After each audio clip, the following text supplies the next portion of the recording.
Welcome, guys, to How the Frack We Got Here, a show that takes the news and events of the week and try to make sense out of it all. I'm your host, the most Will Buchanan, and on this show, we simply are all about the facts. There are plenty of news stations out there that simply want to do anything short but inform you. Here at How the Frack We Got Here, that's all we believe in. We go after the lefts, we go after the rights, we go after the middle and independents, we go after all sides because there's more than one side of a story to everything. And you need to know it all in order to actually formulate your own opinion. And that's what we try to do here at How the Frack We Got Here. Thanks for listening, and hold on. It's going to be fun. All right, guys. Today's date, July the 3rd, 2024, and this is How the Frack We Got Here. I'm your host, Will Buchanan. How the Frack We Got Here. We do take the events of the week and try to make sense of it all. Before we do get started, guys, let you know that we are a news podcast. We do try to do our best to bring you the news to the most reputable sources with award-winning journalism with awards to match. We do not do sensational news like Fox News, The Blaze, The Daily Beast, whatever Ben Shapiro, Candace Owens, Jesse Peterson show, left or right. We simply don't do that. We provide the facts, something more than the facts. Side fact, guys, there may be some things that's shown tonight that might be a little bit too graphic for younger viewers, so viewer discretion is advised. Aside from that, welcome. So, we might as well go ahead and start. First and foremost, about the debate. Really, there's no way to sugarcoat that. A lot of people believe that, there really was no clear winner. And at the same time, Trump did his usual stick. Biden basically seemed very lethargic. And I've always sat there and said this when it comes to certain debates. Everybody has an off night. President Obama had one. President Bill Clinton had one. Previous politicians have always had some sort of poor debate performances on presidential elections. It happens. Nobody's perfect. But that being said, though, that wasn't the only thing, which we will get to from the fallout from that debate. However, we must address the elephant in the room right now. Something is very wrong with a conservative-leaning Supreme Court. And all I could say is, I told you so. Tonight, a monumental win at the Supreme Court for former President Trump. The conservative majority finding the presumptive GOP nominee must receive sweeping immunity for any official acts taken during his presidency. The 6-3 ruling a defeat for special counsel Jack Smith, with the court bulldozing through the charges against Mr. Trump for his alleged criminal efforts to stay in power, making the completion of any trial before November virtually impossible. President Biden speaking late tonight. Today's decision almost certainly means that there are virtually no limits on what the president can do. Chief Justice John Roberts laying out a new sliding scale of what can be prosecuted, saying a president may not be prosecuted for exercising his core constitutional powers, that he has immunity from prosecution for all his official acts, but that a president has no immunity for private, unofficial acts, while cautioning the president is not above the law. A federal grand jury indicted the former president for orchestrating a conspiracy to retake the White House, prosecutors alleging he leaned on his DOJ, VP, and state officials to help him reverse the election results, mobilizing meetings of fake electors, it all culminating in the violent attack on the Capitol on January 6. Mr. Trump has pleaded not guilty to all charges and argued without immunity, every president could be prosecuted by political opponents. If you don't have immunity, you're not going to do anything. You're going to become a ceremonial president. You're not going to take any of the risks. The majority today agreeing the commander-in-chief must be able to carry out his constitutional duties without risk of political prosecution. Writing, without immunity, such types of prosecutions of ex-presidents could quickly become routine, and that would weaken the presidency, which is exactly what the framers intended to avoid. The special counsel had pushed to get the case to trial before November. My office will seek a speedy trial. The ruling now dramatically chipping away at parts of Smith's case. The justices finding Mr. Trump's urging the then Attorney General to investigate voter fraud now absolutely immune from prosecution. What remains in the indictment, including his pressure on his former VP, Mike Pence is going to have to come through for us, are now entitled to a presumption of immunity. The liberal justices with a blistering pushback. Justice Sotomayor writing, when a president uses his official powers in any way, under the majority's reasoning, he will now be insulated from criminal prosecution. Orders the Navy SEAL Team 6 to assassinate a political rival? Immune. Organizes a military coup to hold on to power? Immune. Takes a bribe in exchange for a pardon? Immune. Even if these nightmare scenarios never play out, the damage has been done. And Laura Jarrett joins us now live outside the Supreme Court tonight. Laura, what are official or unofficial actions by the president will be decided by a lower court, and that's going to push the timeline for another Trump trial? Yes, Tom. Judge Chutkan now has a heavy burden to try to figure out what, if anything, remains in this indictment. And it's going to take some time for her to even get the case, schedule a hearing, potentially bring in witnesses and evidence, all of which Mr. Trump may try to appeal. Okay, so let's talk about it. I have been saying on this podcast for now going on almost two years plus, the dangers of a conservative-leaning Supreme Court. I feel like the guy who's been wanting to sit there and have a sign all day ever since this ruling came out a few days ago. I want to sit there and go, I told you so. I told you what would happen. Because Trump, for all those that are still wondering, this man is doing everything he can to avoid prison. That's it. It's not about saving the country. It's not about trying to improve his constituents. He is doing all this to avoid jail. That's it. And what has he done to make sure that happens? He's playing the long game and pretty much making a mockery of our legal system. What do I mean by that? Because he said it best. If he gets all of his cases, especially the cases that could derail him from being a president, because again, the only way you could not be a president is if you're convicted or in prison, or unless you murdered somebody or you were a terrorist. The thing about his cases is, as long as they're pushed back, he's free and clear to get the Republican nomination, choose his VP, and then keep on, and then move forward as far as wanting to run for president of the United States again. But it's amazing to me that not only are his court cases pushed back, because now he has some immunity, not officially. I mean, this is where the murky water, and this is where Trump loves this. Trump loves murky water because now that means more time is taken out to sort through the BS to ensure that they can go after him and ensure that, it's a clear-cut, ironclad case. Because if you guys haven't noticed, this is all the hoops they had to jump through when they served a warrant at Mar-a-Lago for the documents he was not supposed to have anymore. Because as president, you do have clearance, but once you're a private citizen, that clearance goes out the window. You don't get to hold on to anything that's considered top secret or highest level because you don't have that clearance anymore. But think about all the hoops they had to go through. The Secret Service had to get involved. The FBI had to get involved. The Attorney General had to be notified. The Florida governor had to be notified. They had to go through so many hoops to serve a search warrant.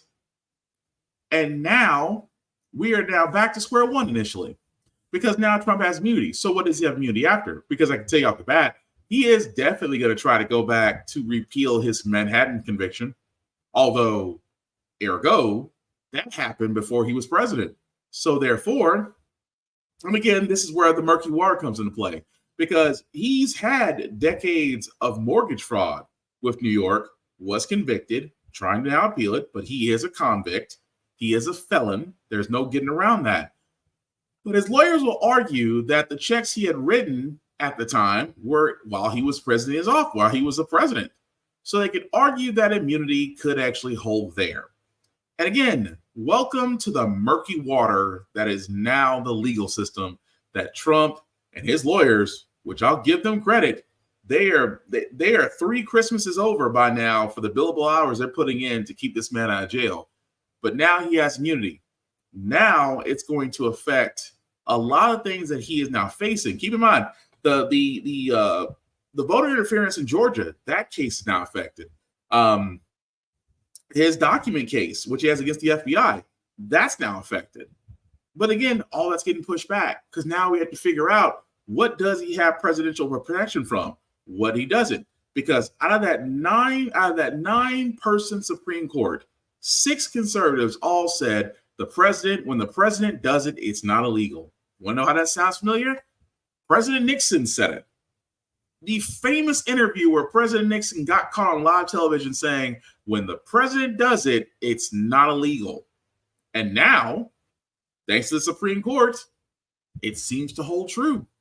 But we have to see where the fallout comes from that, because, again, we are going to focus a little bit on the Supreme Court today, because out of all the decisions that have happened, there are 3 more out there we haven't got to yet, but we certainly will. But I know a lot of people are saying, but no man's above the law, even the president. Yes, because those very same justices that voted yes, that Trump should have some presidency, when we go back and look, when they were first getting nominated to Supreme Court, they all said the same thing.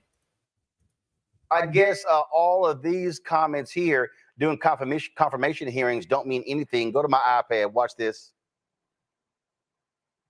I believe that no one is above the law under our system, and that includes the president. The president is fully bound by the law, the Constitution, and statutes. I believe that no one that, of course, is John Roberts. Here's Samuel Alito. It's above the law. No person in this country, no matter how high or powerful, is above the law. It has been a particular honor for me to serve on the Court of Appeals for these past 15 years. Now, that's Sam Alito. Now, guess what? Here is Brett Kavanaugh.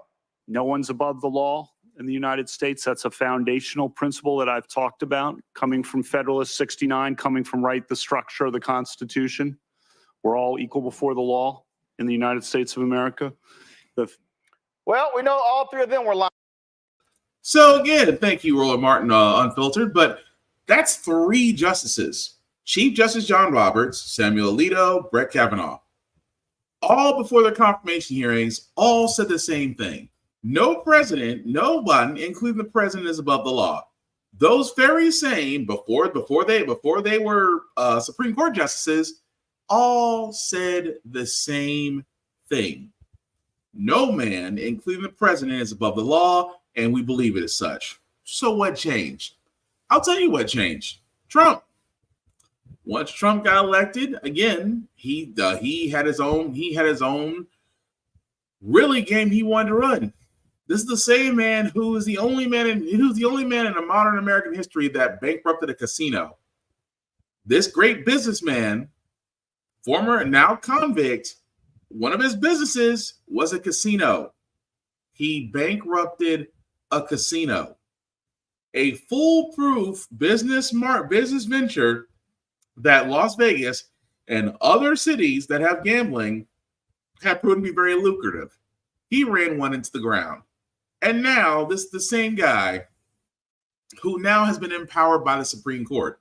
And I've been talking about the Supreme Court since the better part of last year. I have sat there and said that there's a problem with the Supreme Court. It is one of the very few courts in the world that do not have an ethical board.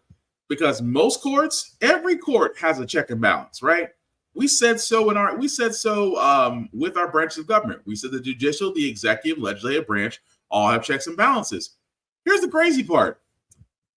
When the Supreme Court makes this ruling, who do they get checked by? Because I hate to sound like a Glorilla song, but who gonna check them, boo? These 9 justices can literally shape how our society as we see fit. 6 of them decided on July 1st that the president can now have immunity. Because again, there are some acts that he should be immune from. And again, we really want to give somebody who I'm about to cover a little bit later that he said about Liz Cheney, we want to give him immunity. This is the same guy that could be in charge of nuclear codes or nuclear launch codes, and you want him in the driver's seat? So I have to imagine what these 6 Supreme Court justices are doing, because I knew the three that dissented, that's a given. It's almost a given whenever you see something that's ruled in conservative favor. It's always been the conservative-leaning Supreme Court justices that have went for it. The progressive and liberal judges have dissented from it.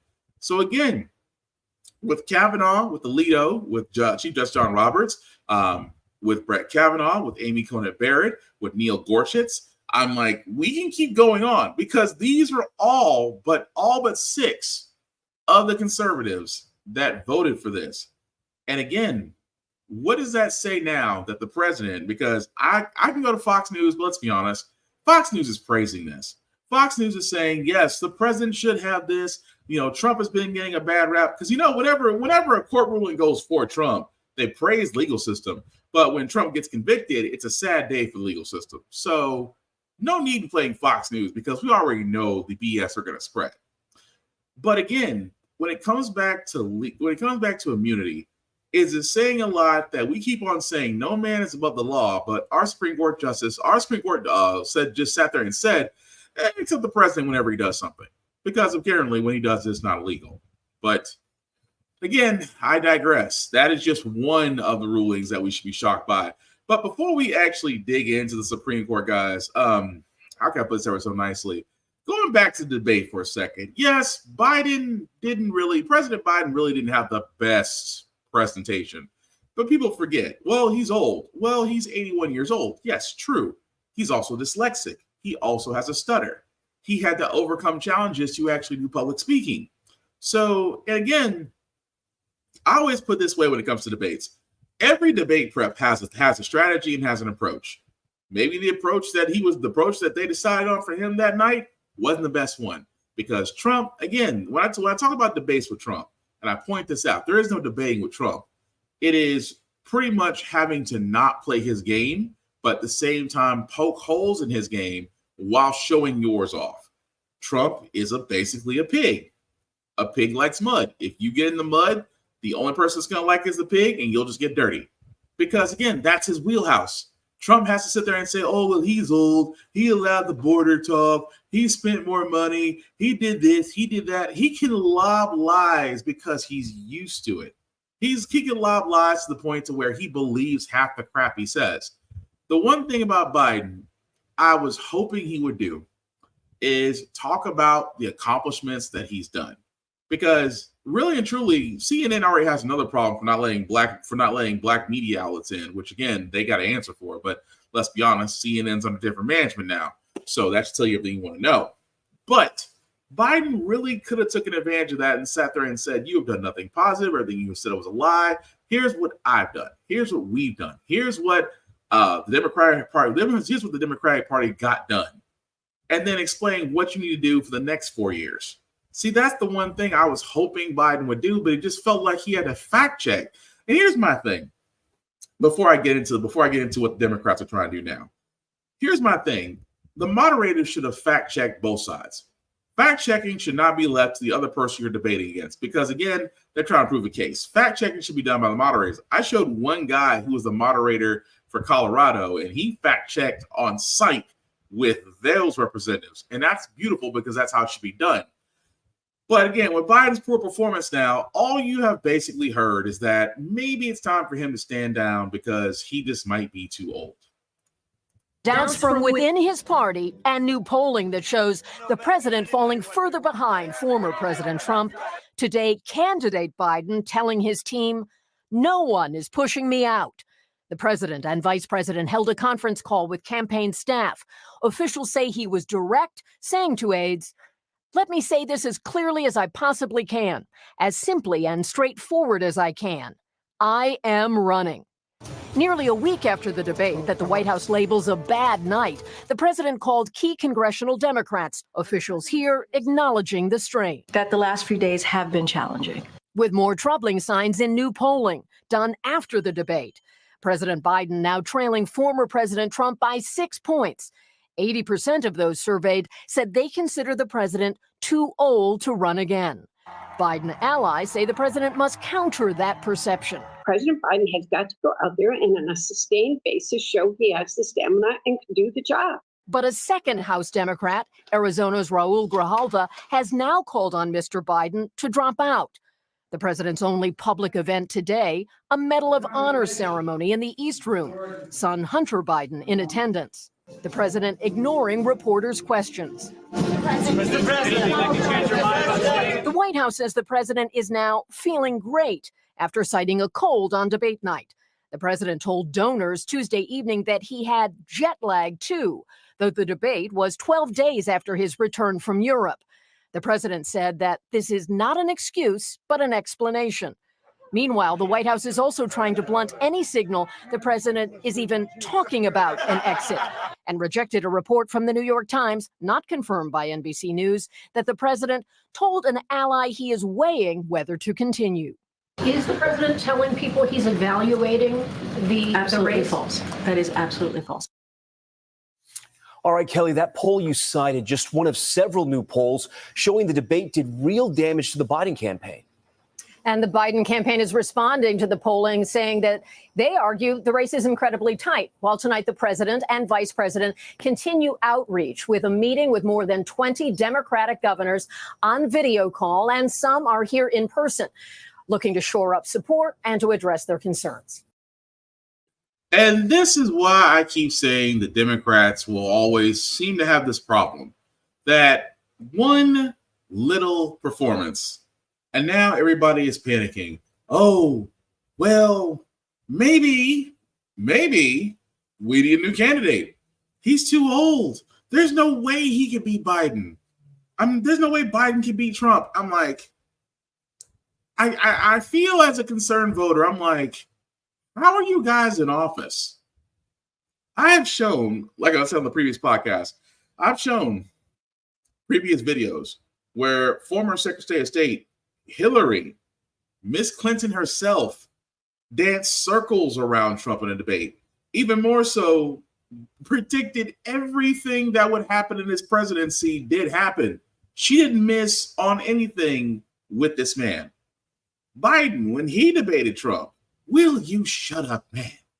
Remember that quote? But he has one night, and now all of a sudden, oh, well, he needs to step down. Okay, let's think about this for a second. Let's play devil's advocate here. Okay, we'll play devil's advocate. If in the event that Biden had stepped down, Kamala Harris is next. Kamala Harris would basically be the president. She would be the next candidate to be supported. She would get the nomination. She would be promoted to president. She would be promoted as the presidential nominee. She would have to pick her VP, which makes her historically the first Black woman to run for president of the United States and could possibly win. And this is the crazy part. She's probably closer as a candidate for the presidential of the United States if in the event that happens. So it's amazing where people are calling, well, Biden should step down. And I've been saying this at the end of every podcast. Who would run? Who would you get? Because now the question becomes, if Biden decided that, you know what, I'm no longer running for president, I am stepping down at the end of my term, who would you get? And I stress that question because outside of Madam Vice President Kamala Harris, who do you get? And this is where the Democrats, and I hate to say this is where they lose all the time. Instead of y'all just shoring up your support behind Biden and say we stand by our president. We stand by him. He had a bad night. He will bounce back. He is a better option than Trump coming back. Why is it that nobody on the Democratic side is saying that? And again, this is probably where people are going like, well, the Democrats are already looking at him and thinking the early replacement. Why the frack do we need to give him the ability? Why do we need to give him the time of day? So again, this is the part, guys, where I point this out. That for the simple fact of the matter is, you think the Democrats would shore up support for this man. You think the Democrats would be behind Biden instead of a few of them saying, we might need to discuss this with him. If you show dissension in the ranks, people will sit there and look at you and go, you don't even support him, and yet why do I need to? This is the problem, and the problem that will keep happening until support is shown. Because Republicans, they'll ride that Trump train out. They got no choice. They've seen what happens when you go against Trump. They have seen what happens when you decide to go against the quote-unquote tyrannical dictator. You've seen what happens. Even more so, he remembers, especially in the fact that now convicted felon Donald Trump decides that, hey, since I have immunity now, I want to make some changes. Like hold former people who went against me in televised military tribunals. I cannot make this up. Peter Baker is expressing support for holding televised military tribunals against former Republican Congresswoman Liz Cheney. The former president reposted this image on his Truth Social account on Sunday. It reads, quote, Liz Cheney is guilty of treason. Read Truth if you want televised military tribunals. In response, Cheney wrote on X, quote, Donald is this is the type of thing that demonstrates yet again that you are not a stable adult and you are not fit for office. Of course, we've had that conversation, Peter Baker, about all those who are calling for Joe Biden to step down, worried about his fitness, and just letting all of this go by. It's not that let it go by, but they don't make it like a call for him to step down and a call for Americans to look at his fitness. We'll put that aside for a second. And I ask you, should Donald Trump be taken seriously about his threats? Can we look at his first or second campaign and the promises he made and then the things that he followed through on and draw to that as knowing that his pattern would be the answer is yes? Yeah, I think we should take Donald Trump seriously. I think what we learned in his first term was that he obviously likes to say a lot of things that are provocative that he may not follow up on. But then on some of the things he says that are provocative, he does follow up on. And some of the things he says that were provocative that he didn't follow up on were only because he was surrounded at the time by more establishment Republicans or figures, military officers and so forth, who discouraged him, talked him out of it, threw sand in the gears, whatever, made sure it didn't happen. These are not people who will be there in a second term. We know that. So when he says he's for termination of the Constitution in order to return to power, when he says his new term in office would be about retribution, when he says that Liz Cheney should be put on a military trial, I think you have to assume that he's serious about that and he won't have people around him who will try to stop him. And now the question is, of course, about accountability. One thing that this ruling does is it reinforces the fact that we have not figured out the proper way, an effective way to hold a chief executive accountable in this country. We've now learned that impeachment doesn't work. Right? As long as the president's party has at least 1/3 of the members of the Senate, no president is ever going to be convicted in an impeachment trial. That's very clear. Certainly, Donald Trump is not going to be afraid of impeachment if he's in office again. And so that's not really a form of accountability anymore. The courts obviously have failed in 4 years since the last election to tell us whether or not his attempt to overturn an election was illegal or not. And so also some other parts of this. You can't put a civilian on a military tribunal. It sounds nice because, again, Trump has this ever-loving affection for dictators.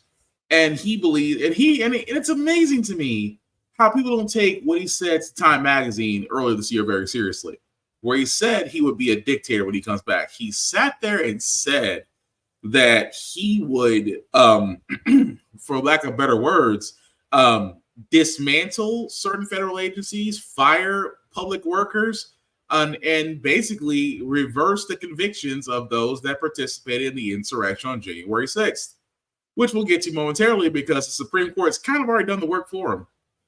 This man is unhinged, but at the same time, unhinged people seem to flock together because he still has his flock that follows him, that give him money for his stuff, that gives his money for his legal bills. The RNC covers it too.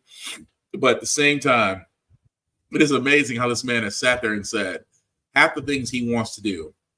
And yet at the same time, now that he has immunity, it's going to be a little hard to finally get this man to face justice, because now he's on a revenge tour, which again tells you everything you want to hear.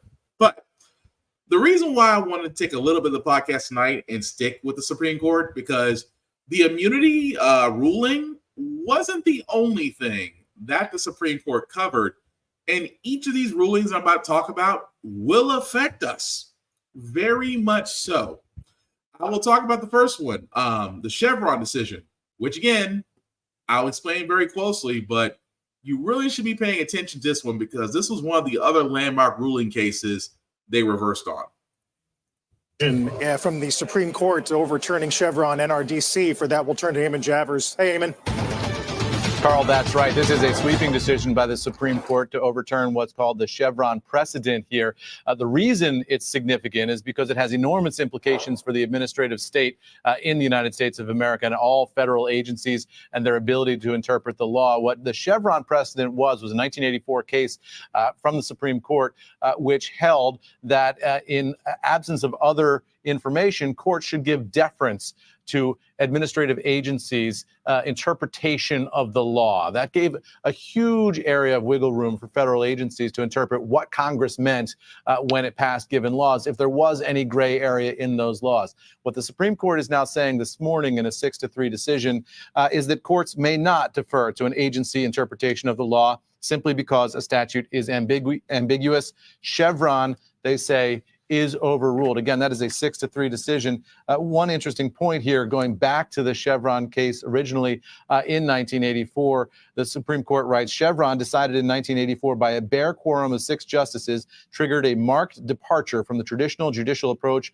of independently examining each statute to determine its meaning. So some skepticism here of whether that case was originally decided correctly. The Supreme Court now saying it was not. Chevron is overturned, and there's going to be enormous questions now, Carl, for administrative agencies across the federal government as to how they move forward with interpreting rules when there is a gray area in the law. A lot of uncertainty now for federal agencies, Carl. Back over to you.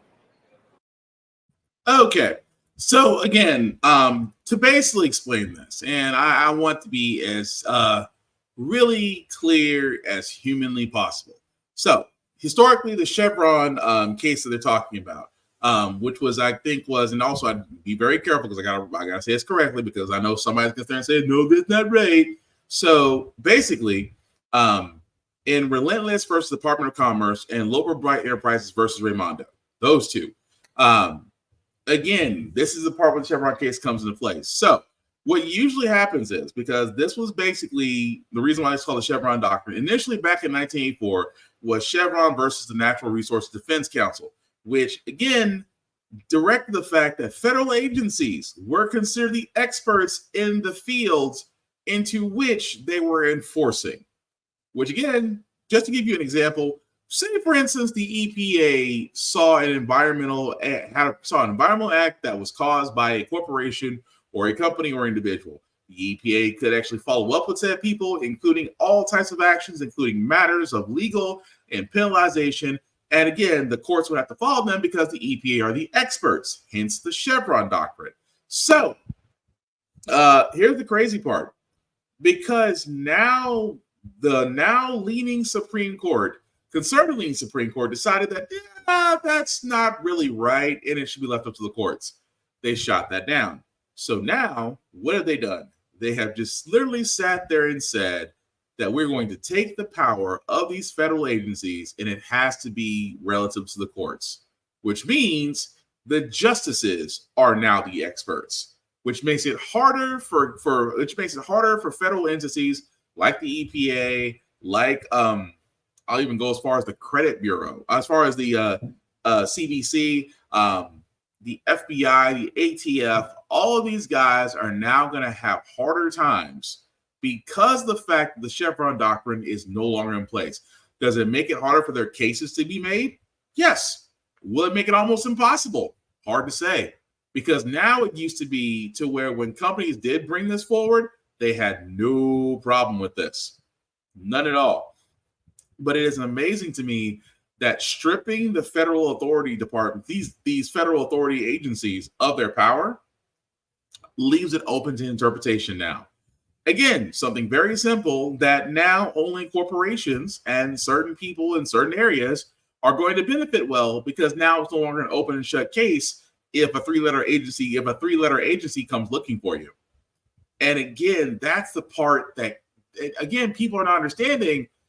That's going to be a problem, a very big problem.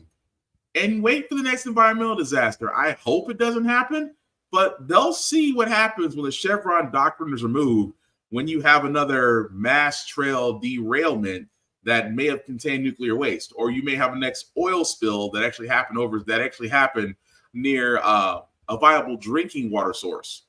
Watch what happens when something of that nature and it falls under these three-lettered agencies, and you're going to find out very quickly why that Chevron doctrine was important. But again, that's one.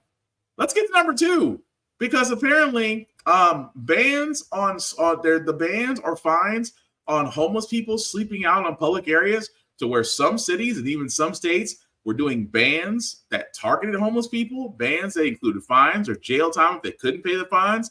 Well, it got to the Supreme Court, and the Supreme Court said, it's okay.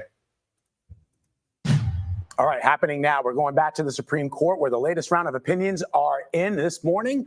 It was the case involving homelessness and loitering laws. The Supreme Court is permitting cities to enforce bans on homeless people sleeping outside, even if shelter space is lacking. And this ruling comes as a rising number of people in the United States are without a permanent place to live. There are 4 cases left, folks, including presidential immunity and a January 6th case. But let's dig into this ruling with defense attorney and former federal prosecutor Scott Frederickson, who joins me now. Scott, so this was an interesting case. This had to do with the city of Grants Pass, Oregon, and what they were saying, and what they were saying to the Supreme Court, is that they wanted to enforce what they call an anti-camping law or statute that allows police and other local officials to remove homeless people from certain areas of a city. But there were others who said that this was cruel and unusual punishment as defined by the 8th Amendment of the Constitution. So what did the court say? Well, the court, in a 6-3 decision, said that the city of Grants Pass can enforce their ordinance prohibiting and punishing homeless people for sleeping and camping out in public spaces. This was an important decision, not just for the city of Grants Pass, but for all over the country, for all the cities and communities dealing with the homeless population. The lower court had said that, look, you can't go in and punish a homeless person when they have no place to go. And that violates the 8th Amendment cruel and unusual treatment provision. The Ninth Circuit agreed, said, nope, you can't punish homeless. You can't arrest them, detain them, fine them, criminalize this. The Supreme Court overturned that, said, well, yes, you can do that. The 8th Amendment does not control our homeless policy. And in this 6-3 decision made very clear that communities now, such as Grants Pass or San Francisco or New York, Alabama or Texas, can address homeless by the problem by removing the people from public spaces. The other interesting thing about this is this ruling was challenged below by both liberals and conservatives, by the governor of California, and by the states of Montana and Alabama. They all attempted to overturn this with the idea of retaining control to address homelessness in the communities. The Supreme Court agreed. Yeah, so this is interesting, Scott, because, and I know that the court doesn't deal with what would become now a city or a local problem, right? So the city does have the ability to enforce this anti-camping rule. They can remove homeless people. The Supreme Court says you are not punishing them for the simple act of being homeless, being without a place to stay, without a shelter. But now, of course, what do you do with people that you're removing from various public areas? That's something the court is not addressing. But perhaps was there something mentioned in the dissent? Well, the dissent was very strong in opposing this and saying, you know, you cannot criminalize a person essentially for the status of being homeless when they have no place to go. So essentially, you're arresting someone for their status of being homeless when they have no place to go, when the city or community has not provided a place for them to go. And so they're saying this does violate the 8th Amendment. These people don't have a choice, and then you're turning them into criminals. But the Supreme Court took a different view.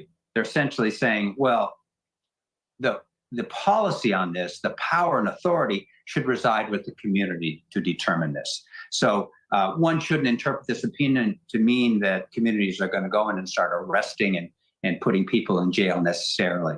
And that's why both progressive liberals, such as the governor of California, as well as conservative states such as Alabama and Montana, challenged this ruling because they want the authority and the power to deal with the homelessness, which at times may mean coming in, doing sweeps, criminalizing people who stay there, in violation of their community regulations. So this will import a big change in the way communities can deal with homelessness. All right. And Scott, real quick. So again, this is another reason why we should be paying attention, because the Supreme Court just said 2 cities and states that have bans on homelessness, that have fines or what have you, that they can be upheld. Keep in mind, we are now living in a country where hedge funds and mortgage companies own more homes than homeowners. The cost of living is crazy in a lot of areas, and you dang near have to have a $75,000 to $80,000 job to, in some areas, some parts of the country, to even get a 2-bedroom apartment. I know here in Tennessee, a 2-bedroom apartment is almost anywhere from $1,500 to almost $2,000 a month for a 2-bedroom apartment. That is paying mortgage. What that is 2001 to 2002 mortgage fees. Paying a mortgage. You're paying more on a mortgage. And yet, what has happened? Some people are one or two paychecks away from being homeless. But yet the homeless population ban homeless people from sleeping in public areas, public parks, things of that nature. And not only have they enforced it, some of these people have been picked up and guess what? Put in jail or given fines. Fines that they can't pay, guess what? You go to jail. So who does this benefit? Because cities can sit there with their homeless bans and say, oh, well, it helps to knock down crime. It helps to knock down our poverty rates. Yes, but the true winners are your court systems and incarceration areas. The prison industry sees this as a win because, again, you're trying to not make your city look like it's a third world country. But the thing about it is, homelessness is a problem in America.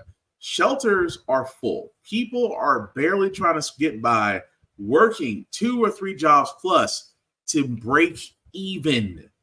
At the same time, the idea of rent, the idea of living has not been, the cost of living in an apartment, much less a home, have not been addressed. But yet, our biggest problem which somehow made it to the Supreme Court was homelessness. Because a problem with homelessness is, guys, if we can't fix that problem, it's only going to get worse. So how do we do it? Out of sight, out of mind. Again, I know this might not affect a lot of us who are in homes or in apartments, but let's think about this. Like I said, the way the economy is set up right now, for a lot of us, we're 1 or 2 paychecks away from being homeless ourselves.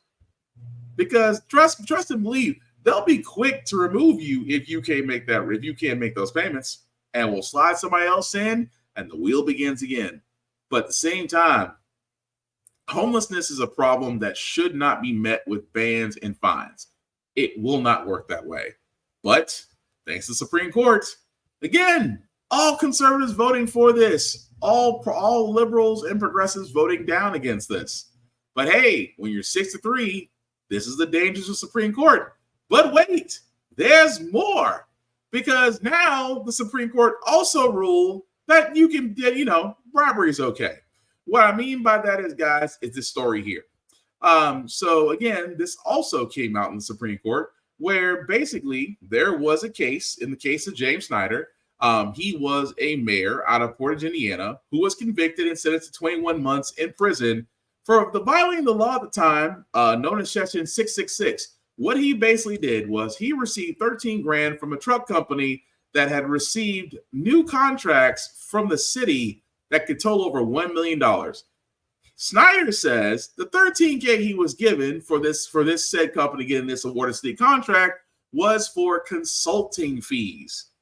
But federal prosecutors sat there and said, no, $13,000, that's illegal gratuities. For all those that have been in those, boring ass training classes where in some corporations where you have to learn about gratuities and what you can and cannot accept, I am sorry, accepting $13,000 and calling it a consultant fee for the same company that awarded it to you and now got the $1 million contract with the city, that is a bribe. Well, the Supreme Court said, no, it's fine. They simply said it is not a crime for local officials to accept a gratuity for acts that they've already taken. Brett Kavanaugh said, quote unquote, that the federal law does not supplement those state and local rules by subjecting 19 million state and local officials up to 10 years federal prison for accepting even commonplace gratuities. I'm sorry. When did accepting $13K is considered commonplace? I'm going to be honest with you guys.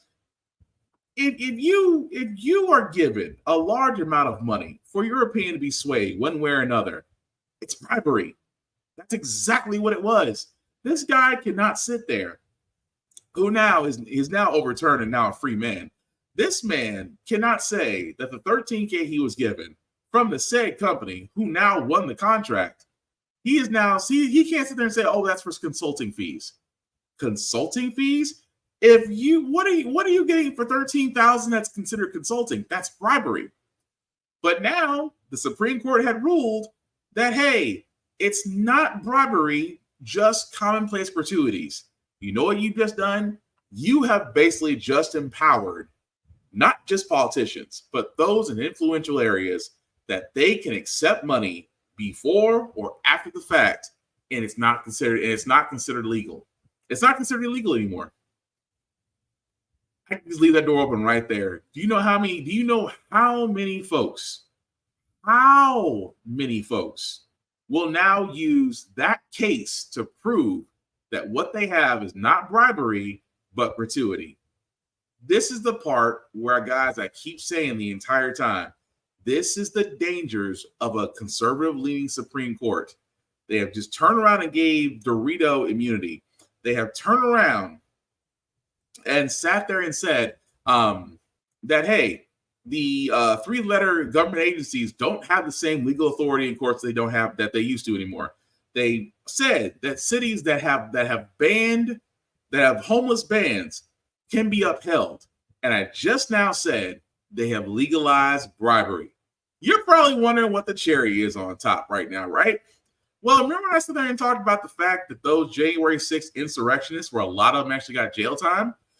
Well, it turns out that could be a problem, because on Supreme Court threw out the charges for a former police officer who was there during the January 6th insurrection acts, and by a vote of 6-3, it's amazing how that number keeps coming up, that these justices ruled that the individual here, the former police officer that was charged with violating bar, which includes bars obstruction of a local proceeding, which again was the electoral count, says that no, his charges got rolled down from basically being a terrorist to just breaking and entering and evidence tampering. And again, it amazes me so that this man was literally given almost the same level as a terrorist, has now been reduced to misdemeanors.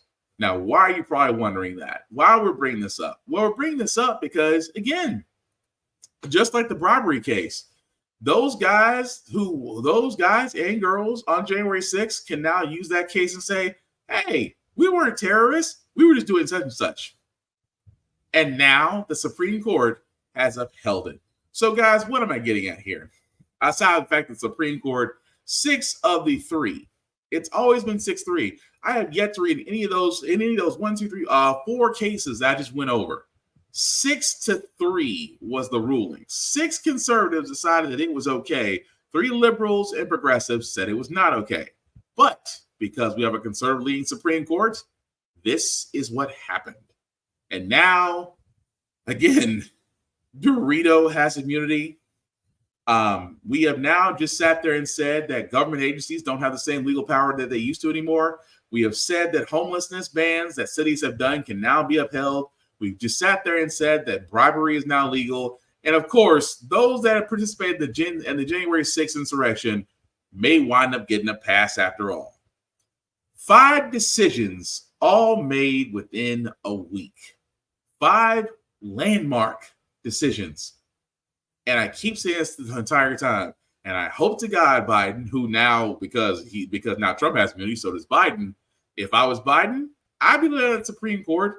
And with what little time I have left, not to say that Trump may have a snowball's chance in hell of winning the presidency, but if I was Biden and I've just now been given the green light to turn around and sit there and say, hey, anything I do is now not illegal.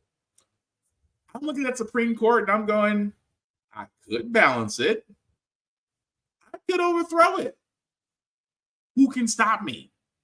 Because I guarantee you, if he said that tomorrow, oh, Fox News will be losing their heads. Hello, sir. It is literally Star Wars and Darth Sidious. Yeah, pretty much. The Galactic Empire is showing big time. And I cannot stress that any further. But yeah, you're 100% right. But yes, that's the thing about what's happening with the Supreme Court right now. That's 4 decisions that I talked about. And now those 4 decisions are pretty much going to shape how we do things for a little while. But if I was Biden, hey, man, you got immunity. Go nuts.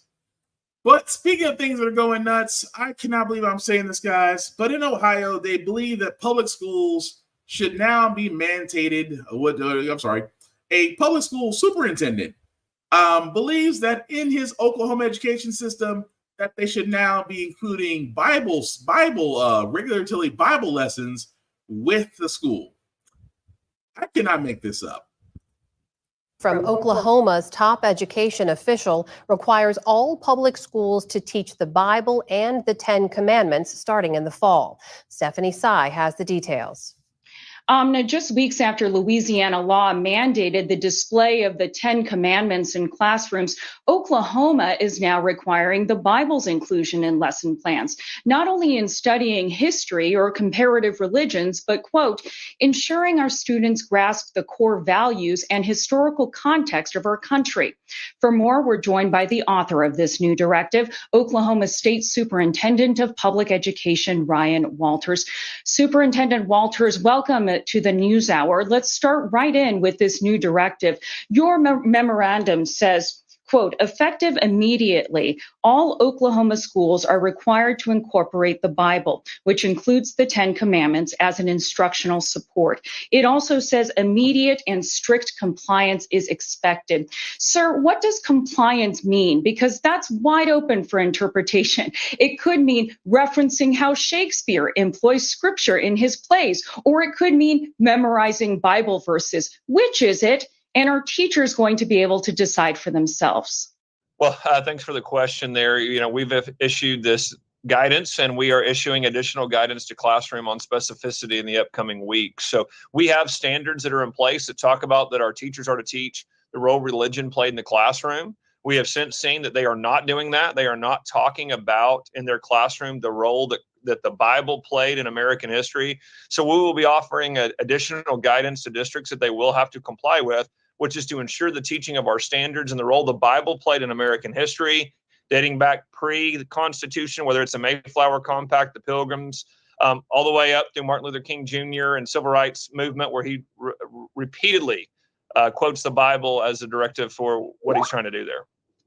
Your critics charge that this is a clear violation, not only of parental rights, but of the Constitution. Here's what Rachel Lazar with Americans United for Separation of Church and State had to say.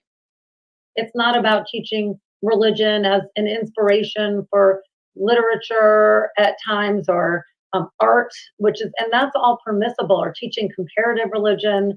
This is about claiming the Christian nationalist myth that America is a Christian country. And this is also about preaching and not teaching, because when Ryan Walters announced the policy, he made clear that he was requiring teachers to have the Bible in every classroom and, quote, to teach from it. That's not education, that's indoctrination, and it's unconstitutional. Superintendent Walters, the Bible is not banned in any schools. It's allowed to be taught already in Oklahoma schools. And yet your own Constitution says the schools should be open to all children and free from sectarian control. Given the Oklahoma Supreme Court's recent decision against publicly funding a religious charter school, do you think this policy will remain, or are you just making a political point? Yeah, the left, they can be offended, they can be mad, they can be upset, but what they can't do is they can't rewrite history. We are going to show the countless citations. The Bible was cited more than any other document in the 1600s, 1700s political writings. It is clearly a momentous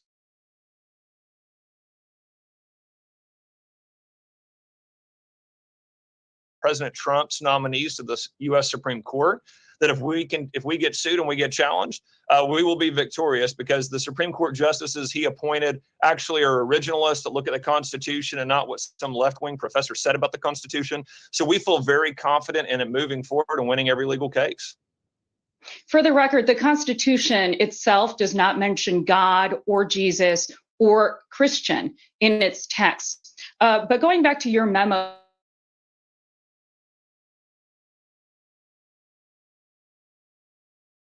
is every teacher expected to understand how to teach what trained theologians like Dr. King spent their lives trying to interpret? Are you going to have Bible classes for teachers? And what if they don't comply? What happens? Well, first, you made an absurd assumption there, which is the Declaration of Independence said our right come from our Creator. That was a distinct change in world history there. And also the separation of church and state appears nowhere in the Declaration of Independence or Constitution. So y'all continue to cite people who say that obviously don't know what they're talking about. And what we're going to continue to do is we're going to make sure our kids know history. They're going to see citations. They're going to see quotations. They're going to see directly from individuals who said the Bible impacted their decision-making. That is in our standards. If teachers don't want to teach it, they are compelled to teach it, or they can find another job. You don't get to pick and choose what standards you teach. The same way if a teacher came in and said, I don't want to teach the civil rights movement. Well, it's in our standards, so then you're going to have to find another job. We will make sure that our kids in Oklahoma understand American history. We will not be censored by left-wing extremists who don't want the Bible mentioned in our classroom, and that's what we'll continue to do here. What is the real goal here? When you talk about core values, what do you mean? Because critics believe measures like this lead to more division and hate. And in schools, that could mean bullying or ostracizing certain students. Yeah, that's an absurd assumption. We've been very clear what our goal is here. It's for our kids to understand American history. The left has been at war with the Bible in schools. They've removed the Bible from schools. It is academically incredibly, it is incredible to have an academic course on U.S. history and not include the Bible's influence in American history. So we will continue to fix that so that our kids understand this country, understand why the founders designed it in the way that they did, and understand the role that the Bible played in American history. And frankly, it's the #1 best-selling book in American history. If that doesn't meet a test to be in a classroom for its literary value or its historical relevance, I don't know what book would meet that criteria. That is the superintendent of public. Okay, so that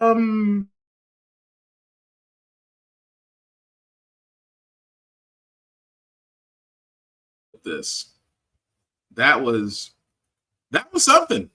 That was something, because again, I'm just going to start from the beginning, work my way down. So yes, that Oklahoma educator decided that yes, the Bible should now be taught in public schools. I love how they sit there and say, well, they keep mentioning that separation of church and state. The separation of church and state is not mentioned in the Declaration of Independence or the Constitution. Not word for word, no, but I think there's a little thing about Amendment 1 where it says that no law should be infringed upon any type of religion, because the simple fact of the matter is he's talking about the Bible, which again would be Judeo-Christianism, which, for lack of better words, you want to teach one area of religion and religion alone in a public school. Much like Louisiana, that decided that the 10 Commandments should be posted in every classroom, because apparently 1st through 6th graders need to learn about thou shalt not covet another man's wife, or thou shalt not kill, thou shalt not steal, thou shalt not blaspheme, thou shalt not take the Lord's name in vain. I mean, do really for 1 through 6th graders need to learn that? Something they won't even apply anyway. But it is amazing to me now that that man that was talking was basically repeating himself with every question. Well, it's the extreme left that doesn't want this, that doesn't want the Bible in public schools. Right. Because there's this little line about teaching religion in an area to where religion is not centralized, nor is it just one religion that's followed. We are a diverse melting pot of religions, especially in public schools. So at the same time, I don't understand why in public schools the Bible should be taught. It sounds like this man should be looking for a private Christian school. That's what it sounds like to me. At the same time, he says, well, the Bible is a historical document. Don't know if you really want to go with that. I'm just saying, for A Bible that has been remixed so many times that P. Diddy probably has a credit on it, but you're going to say it's a historical document. You're also going to say the Bible actually plays a historical reference in America's history. No, it really doesn't. If anything, religion was the reason why the original founding fathers may have actually left a tyrannical government. That's probably where you're going to end up there, guy. But again, it amazes me how he sat there and he stuck to those things. Well, we're going to teach real history. Well, it's just like, well, teachers don't want to teach it. Well, they either can do it or they can find another job. It's like the civil rights movement. Ooh. I don't know if you really want to use that one, because for the lack of a better word, there's a lot of state educational systems, much like Oklahoma, that really don't talk about civil rights. You guys won't even talk about Tulsa, Oklahoma. Literally, Tulsa, Oklahoma. Students in Oklahoma will never know what the Tulsa Massacre is if it wasn't for Lovecraft Country. Just being honest with you. One show that sprinkled in a little bit of history led to a mass Google search on what the Tulsa Massacre was. Even celebrities like Tom Hanks, who had no idea that an event happened until that show. So you're going to stand and tell me, what historical reference does the Bible have? See, this is why I would have loved to interview him, because I'd be like, okay, what historical reference does the Bible have in American history? Because the last time I checked, wars were fought over religion before they decided to blame it on video games. But what historical context? And again, this always goes back to teachers. I'm like, number one, I have a special place in my heart for teachers, for educators. They really get a whole lot of crap for putting up with, because you have some states wanting to arm them. You have some states wanting them to accept the low pay, to accept the overcrowding, to accept the ridiculous curriculum, because parents believe this, because some parents out there believe that they know better than the educators do. But now in Oklahoma, you want teachers to basically become theologians. You basically want them to sit there and say, hey, I want you to teach your child with the Bible. What if your child is Muslim? What if your child's Buddhist? What if your child is not anything? And what if your child's a Satanist? Can you see where I'm going with this here? That they're trying to enforce, and what it basically is, and what it comes down to, guys, is indoctrination 101. Because again, some people believe that we should never take Jesus out of school. We took Jesus out of school, and this is what happens. We took prayer out of schools. No, we didn't. This is the moment of silence is for. The moment of silence was for you to do whatever you need to do and move on. It's just like the Pledge of Allegiance. I stopped saying the Pledge of Allegiance in fourth grade because as I sat there with my hand over my heart, looking to the left at old Betsy, I was like, why am I saying this? I don't believe half of what this pledge is. And in fourth grade, I was like, it made no sense. But they're basically saying, now you have to say the pledge. Now you have to read the Bible. And again, yeah, I can see that being tied up as far as the legal sides of things, but it makes no sense, except the fact that, guys, this is what we've been saying whenever it comes to the fact of the matter that this is what they're pushing forward. You know, when I talk about voting, this is what I mean. When you get these people who I call religious nuts, they're just one level below Trump. But when those people get in office, that's what happens. When you get the Moms for Liberty in office, books get attacked. When you get religious nuts put in office, they decide to enforce what they believe because they believe they're morally superior, when really they're just full of shit. This is what happens because those folks got the votes to be in there, and now they're going to influence other people because they simply believe that what they're doing is right.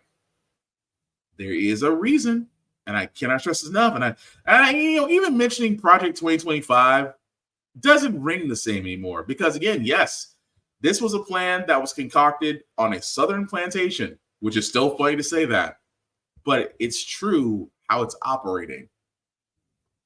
Again, we should not be surprised, but we now if this is not a warning light to be active in this election cycle and everyone therefore moving forward, especially if you're a woman or a person of color, don't know what to tell you at this point, except that unless you're just waiting to see what happens and if idiocracy becomes a real thing, be active. I hope. At least that's my hope for you. But moving right along, guys, we do got four more things. Again, for a story that sounds like it came out of Criminal Minds, and I really do mean it comes out of Criminal Minds, or probably Law and Order SVU. But anyway, a West Virginia couple charged with trafficking their adopted Black children to be used as slaves. This, serial-looking couple, Janine Whitaker and Donald Lance, had adopted 5 Black children. Now, during an anonymous 911 call, the caller had suggested that they saw the 5 children basically working on the farm, at the same time not allowed to go into the house. Of course, when deputies did investigate for a welfare check, they found out that the 5 children were basically locked in a shack outside the house. That shack had no running water. That shack had no windows. Basically, it was just a locked area in the event that if something did happen, God forbid, or a fire had happened, these 5 children cannot get out. So now these 2 people, again, looking like a serial killer couple that's just been on every Law and Order SVU episode known to man, are now facing a 17-count indictment with human trafficking, civil rights violations, and use of a minor child in forced labor and child neglect. Of course, they declined, saying that, well, and I cannot, and I gotta scroll down to this part. I have to say this because they really do believe this, and I cannot make this up. So the children had no means to exit the bar of their own, no running water, no bathroom facilities, and were obviously deprived of adequate hygiene or care. According to the deputy, the female juvenile also stated she and her 14-year-old brother were not allowed outside the house. There were no accessible windows in the room away for children to exit. If there was a medical emergency fire, they were basically screwed. However, Miss Whitefeather made the admission to the detective that the children were left in the shed, but stated they liked it. You're telling me that bitch right there, and again, forgive my language, sat there and said that they liked being in a locked shed? And it is amazing to me when I talk about this, guys. That's not news anywhere. Granted, yes, CNN, but why is this not national news? A white couple housed 5 Black children Black children, used them for forced labor, locked them in a shed, and the wife said, "Oh, but they liked it." Why is that not national news? Because keep in mind, there is a certain group of people out there that swear up and down that they're protecting children, that they're protecting children from predators, things of that nature, and yet they're silent.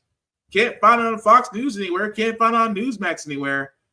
But at the same time, this is the same party that's for the protection of life, will defend an unborn baby, but will ignore child trafficking by folks who look like they honestly should be locked up, but now are facing multiple counts because they basically took 5 Black kids and decided to use them as their own little worker camp. I'm just going to be honest, I hope the book gets thrown at their ass, but we'll follow that story as it comes along. But moving on, guys, we did want to cover this again in Youth in New York, where, again, a story of a young man losing his life, and the details of that story sound way too familiar. Answers after police fatally shot a 13-year-old boy. Police saying he was holding a replica gun. Now the body cam video is out. Emily Aketa has it, and we do want to warn you, the images are disturbing. New video of a gut-wrenching police shooting that killed a 13-year-old boy tonight, prompting growing demands for answers and accountability. Family of Nimue, who graduated 8th grade just last week, joined protesters outside of Utica, New York City Hall. I can't accept the fact that He's gone from our family. On Friday night, Utica police officers approached Mue and another young person who they say matched a suspect description for a recent robbery. Can I just pat you down and make sure you got no weapons on you? Body camera video shows that's when the teen took off. Police pausing and highlighting the video where they say Mue pointed what looked like a handgun at officers, later learning it was a replica Glock pellet gun. Police tackled Mue and seconds later fired a shot. A use of force, protesters say, went too far. Mue's family is part of Utica's robust refugee population, members of the Karen, an ethnic group from Myanmar. Our parents, they fled war, they fled persecution. We are the future. This is our home. We're not running away. Utica's mayor now urging patience. People want justice, but they don't want to see due process. We have to see the process play out. The state attorney general's office and Utica police are both investigating. In the meantime, the officers involved are on administrative paid leave. Tom? So the reason why I bring that up is because, again, the details of that story sound very familiar. That, again, officers pretty much fired on an individual that said that they looked like that he had a gun. And the reason why I bring that up, guys, is because the very creepy, or I should say almost chilling timing of this was that the officer that fatally shot Tamir Rice just a few days ago resigned from the police department in West Virginia. Keep in mind, Tamir Rice also was back in 2014, was playing with a pellet gun, and he was shot and killed by former officer Timothy Loman. Now, of course, for all those that do remember, Timothy Loman was never charged. He was actually cleared of the actual case of Tamir Rice, and then moved 300 miles away to become an officer in another state. In another city. He is now retired from that, which again says a lot. That the man that killed Tamir Rice was able to go to another city and still be a law enforcement officer until he decided to retire as of this year. Now, again, I could go back, and you guys have heard me multiple times talk about, my standing on the police, my standing on the fact that, for lack of better words, we do need police reform. We almost had it. We almost had the George Floyd Police Reform Act until America's favorite uncle, Uncle Tom, Mr. Tim Scott, killed the bill. Because, again, that was his job. That was his marching orders from the conservatives. Kill the bill because the bill did remove no-knock warrants, chokeholds. It almost removed quantitative immunity from police. Because, again, police don't have to give statements, and police don't have to give statements until 48 hours later. Police can actually view the evidence before they give the statement. Police can actually talk with other law enforcement officers before they give the statements. Unfortunately, not the same as being said for the people they arrest or the victims that are no longer here to speak for them. And again, they keep on saying due process. What's the due process about? Because I find it interesting that when officers do everything right, the evidence comes out almost immediately. When there's a chance that they did it wrong, oh, we need to look at it. We need to review it. We need to do this.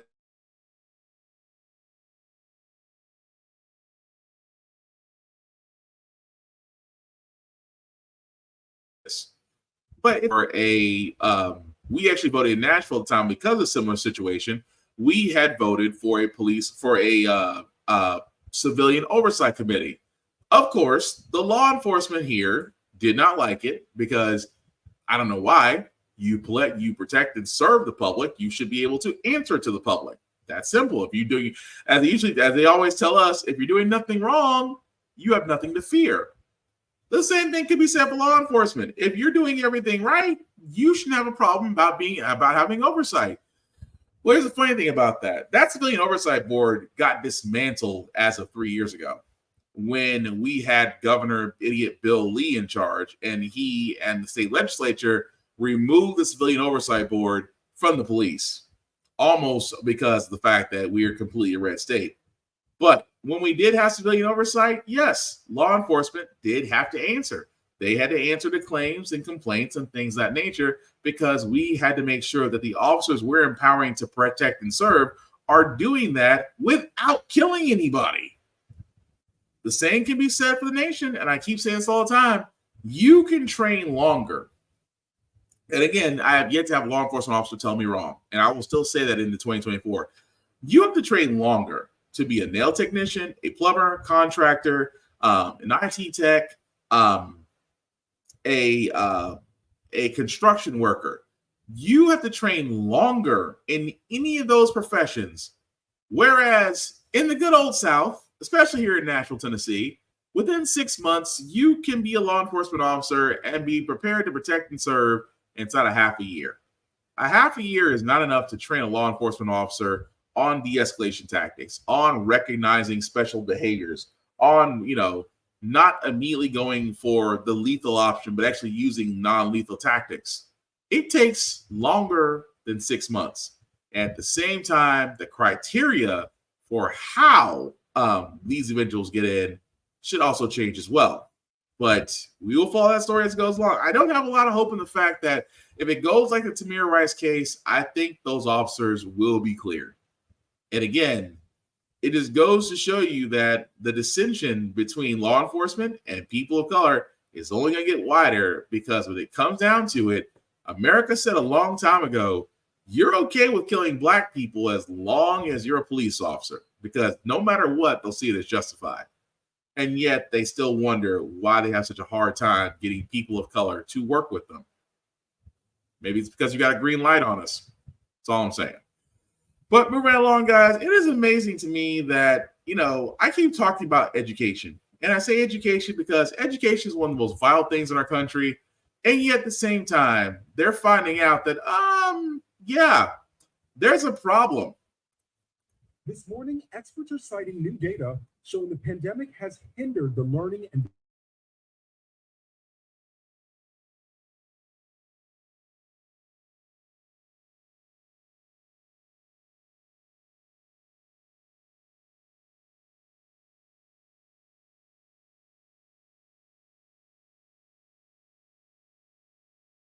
Hang on, guys. We might have a slight problem because apparently I'm telling too much truth today. So if I'm telling too much truth, that must mean that we're getting heckled or slowed down. Let me try it one more time, guys. 1 second, because it may not. Yeah, I think they got us. And it's amazing to me. And again, I want to cover this, but yes, before our graphic died, that I did talk about America's children falling behind, because they're trying to say that we're struggling to reach critical development and social milestones, being able to read and write at defined levels. And they're blaming the pandemic. They're blaming on remote learning. But let's also be honest. When it comes to education is pretty much like the free lunch that's going around right now. Some states have it, some states don't. Some states don't believe that, giving free lunch to children is a great idea, while others believe that, hey, y'all will figure it out. And because of these measures, education budgets being cut every fiscal year, which means more schools are doing with less. Forget that pre-K and Head Start are pretty much out the window now. And at the same time, look at what's being taught. Our educational system is a joke. And at the same time, I keep saying education reform should have happened a long time ago. Technology should have been utilized way faster. At the same time, we really need to be reevaluating what we are teaching our kids in school. Because if we look at what's happening, if we look what's being taught overseas, I always say it best. Look at what England is doing with their educational system. Look what Japan's doing with their educational system. Look what New Zealand is doing. Look what Australia is doing. Because there seems to be a difference in their education system versus ours. Because the simple fact of the matter is, we are behind a lot. I mean, we are still dealing with a metric system that we are the only country that uses it. Freedom units, as they call it. But just to really sum that up the best way I know how, guys, it's just the fact that, you know what, they just truly do refuse to get with the times. And it's sad to say that. But again, shouldn't be surprised. And another thing that Biden Democrats could bring up is to really give education. If education had the same blank check the Department of Defense does, we have smarter people and less wars. I really do believe that. But let me see if we're back up again. We're still not. Okay, guys. Well, I'm not going to try to fight it because I think we had a little too much truth today. Because the simple fact of the matter, it's just that, hey, it goes that way sometimes. So I did want to talk about a good news segment. It doesn't look like it's going to let it fly just because, let's see. Does this bring this up? Nope, still not bringing it up. So yeah, I'm sorry, guys. Our graphics have died. So I know usually we have a feel-good news segment. Unfortunately, this time we don't because, again, it seems we spoke too much truth tonight. But I did want to cover with this, guys. Again, encourage others, be around others. I know tomorrow is the 4th of July. For a lot of us, it's just a day off.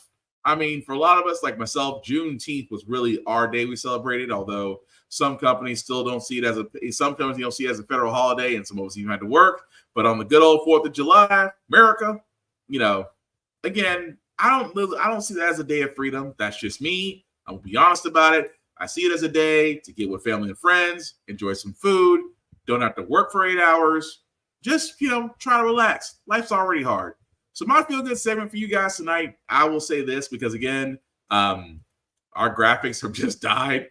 But I will say this, whenever it does come to the fact of just being around for tomorrow, if you're working tomorrow, may it go quickly. If you're not working tomorrow, spend some time with family and friends. Kick back, enjoy, try to breathe a little bit. Life's already rough enough.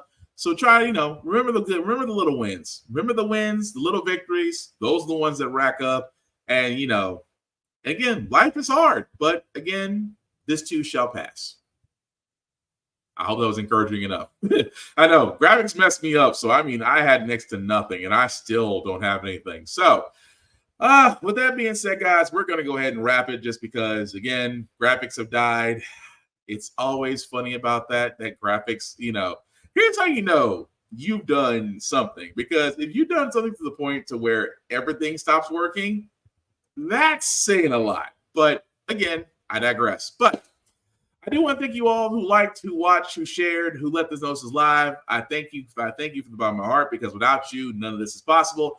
You can definitely catch me, Black_Spartan615 on the interwebs, as I do requests and do reviews on everything. Very sociable guy. You can talk to me about politics, things of that nature. Just don't be weird. That's all I ask. There's already enough weird people out there. If you want to talk about politics, cool. If you want to talk about what can be done or things of that nature, as far as building bridges, things of that nature, cool. I'm all for that. Just don't be weird. That's all I ask. Just don't be weird. I don't want to have to block you. Just don't be weird. Aside from that, guys, link at the bottom, make that a little bit bigger for you guys to see. If you copy and paste that link into your browser, we'll take you my link tree. That's the YouTube and Facebook groups for all my podcasts. How the Frack We Got Here, Get Bit, off of this podcast. Also, programming note, guys. This Friday we will not have a Get Bit podcast. Like I said, we all need a break. It's rough. We all need a break. So definitely, we are definitely taking the time off. So again, we will be back next Friday for that. Also, check out Blurred's Eye View as a friend as the captain of that ship that was also in here. Chris Fury, definitely check them out. We're also on vacation as they are gearing up for BlurCon, so definitely check them out. Definitely check that out as well. Also, guys, I usually have this up, but I'm going to stick with this Blur Station beta. Why Blur Station? Because if my graphs were working, I could tell you about BlurStation.com, and we're still not working, so it's okay. So Blur Station beta, also BlurStation.com. I have talked about this site because, again, it is our Amazon, it is our Hulu, it is our Netflix. It is a spot to where we can actually show our content that we own, and then it can call a place of our own. So definitely check out BlurredStation.com if you do get a chance. If you do want to join, please select the login and then select the join now. Select the Blurred's Eye View Affinity membership, and there you can select my name, Black Spartan, or others. Up to you. It all goes to the same cause, and it's $10.99 a month. $10.99 a month to basically enjoy Blurred Station. After 36 months of paying $10.99 a month, you may have the option of owning a piece of Blurred Station. A lot easier to own a little piece of a media conglomerate such as that, because other than that, you're paying an assload amount of money the other way. That also being said, again, I cannot stress this enough. As my friend Reverend Navy would usually say, a like, a share, and a follow costs nothing but means everything in the world. So definitely like, share, sub, let people know about this, because my job, my mission statement here on How the Frack We Got Here is to get people involved. That's it. That's my that's literally all I do. If I am able to do at least that, and I mean that, if I'm able to do at least that, then getting people involved, more active about the current events, getting active in your local and state governments, and really pushing some issues, if it engages people to become actors instead of bystanders, my work is done. And like I said, guys, we're in a heavy-ass election season. Yes, you might have a choice between Biden and Trump, and that choice should be beyond effing obvious, if not already. At the same time, guys, if you yourself have other elections going on in your city and state, get to know the candidates, pressure them, get some answers, because if you haven't noticed by now, voting is essential. Very much so. And without that, guys, you've seen what happens when we don't vote. And I'm sorry, I don't think the world can withstand a second round of Dorito, especially a Dorito that's now immunity empowered. So again, get out there, get registered, get others to register, get vote early if you can. There will be early voting. I've taken advantage of that a million times, but definitely do that. At the same time, guys, if you yourself want to be a public servant, whether running for office in your city or state, there are plenty of sites out there. I will actually, as of next week, I will actually start showing these sites that can actually help you. So if you do want to run for office, it'll certainly show you how to get registered in your city and state, and hopefully you run and be able from there and actually make a change. But like I said, guys, we cannot stay on the sidelines for this one. We all need to act, because we can definitely not afford another season of the Dorito Show. So with that being said, guys, last thing I say about How the Frack We Got Here, it's all about staying informed. We are not trying to reinvent the wheel, guys. We are simply giving you all the information, but allow you to make up your own mind. But we do provide a lot of perspective that goes along with it. We do better as society when we're informed. We're progressive. We move forward. We try to right the wrongs of our past by making decisions now that we should have done back then, like electing our first Black woman to the Supreme Court, electing our first Black woman to the Federal Board of Governors, electing our first Black woman as the National Cybersecurity Advisor. All great things. When we don't learn from history, we are doomed to repeat it. That's what we keep asking ourselves. Why does everything go about our paycheck? Why are we electing different politicians in the still? But why are we electing different politicians, but still the same old game in Congress? And most importantly, How the Frack We Got Here. Thank you all for watching, guys. Take care of yourselves and each other. We'll get through this. Peace.